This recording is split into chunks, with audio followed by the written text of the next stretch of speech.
Recording by Supriya studio Madhepura.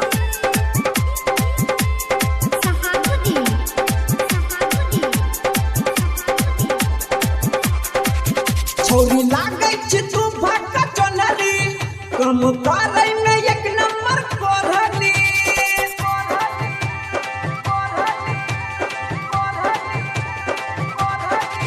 छोरी लागे छ तू भक्का चोनरी कम करे में एक नंबर कोरहनी सही घर जाई भीतर के न रह भीगे तू त ननद से रोजे लर भीगे साउस ससुर से न डर भीगे तू त ननद से रोजे लर भीगे साउस ससुर से न डर भीगे छोरी लागे छी तू भक्का चोनरी कम करे में एक नंबर कोरहनी छोरी लागे छी तू भक्का चोनरी कम करे में एक number कोरहनी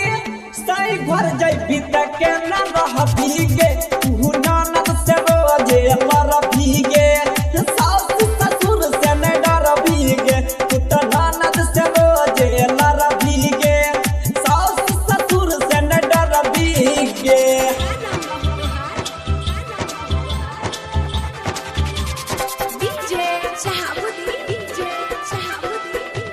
presented by Supriya Music.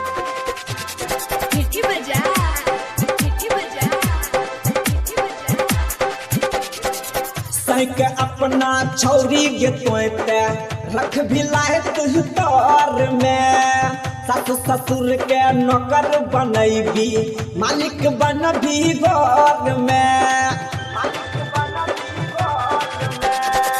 सैक अपना छौरी गे तू पे रख भी लाए तू तोर में सासु ससुर के नौकर बनैबी मालिक बनबी घर में छोरी नैहर में छी तू लगी जाके ससुरा में कर भी तरक्की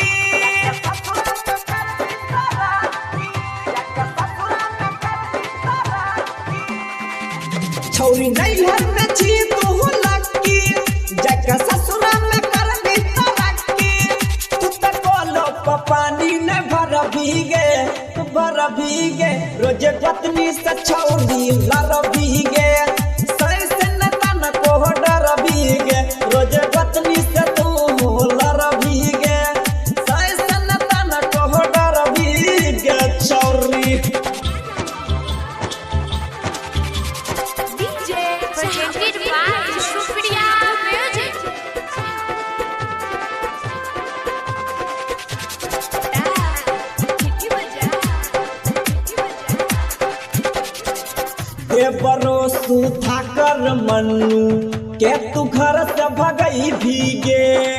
सुत के पलंग पताहू मनीष गोर दबाई भीगे देवरो सुधाकर मन्नू के तू घर से भगई भीगे सुत के पलंग पताहू मनीष गोर दबाई भीगे कुमार नीरज कहो झगड़िया